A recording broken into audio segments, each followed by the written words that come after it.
modification de cette période transitoire avant qu'il ne soit trop tard. Une renégociation de la deuxième phase de cette période transitoire que nous voulons courte, dirigée par un gouvernement de mission et qui va avoir des missions précises à accomplir. Donc, entre autres, prendre l'une des constitutions qui ont été les plus consensuelles, si ça a besoin d'un toilettage, en 2 semaines peut-être cela peut être fait et soumis au référendum. Je pense par exemple à la constitution de 2010. Parce que celle de 2020, le projet qui a été soumis et ce qui a été publié, il y a un océan entre les deux.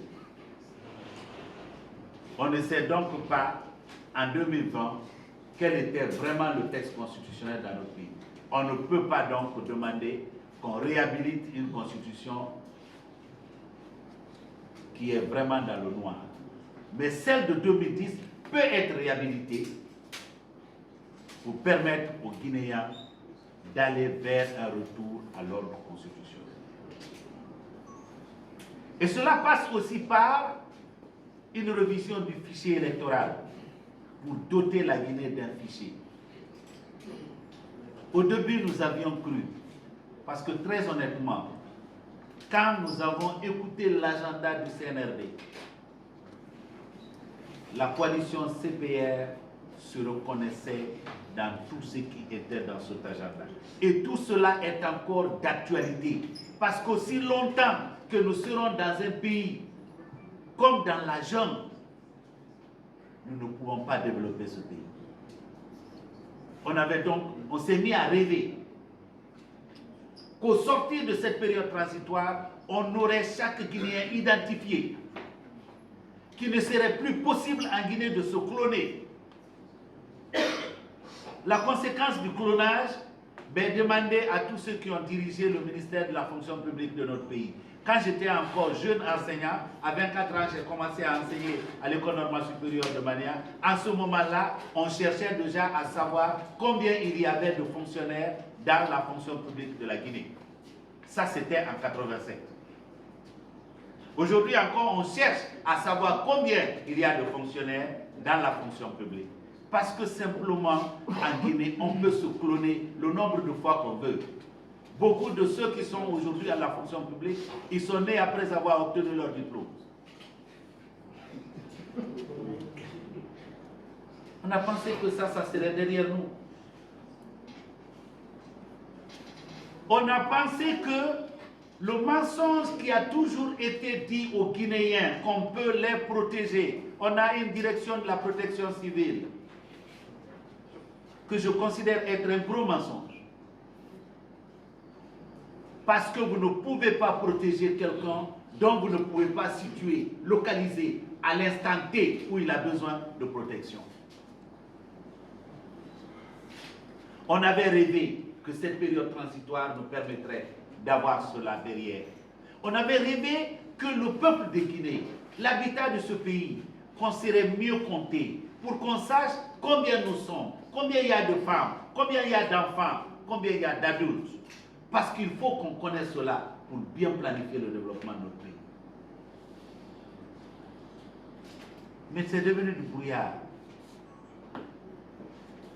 On avait rêvé que toutes les corrections pouvaient être faites pour avoir une constitution qui nous ressemble pour nous rassembler.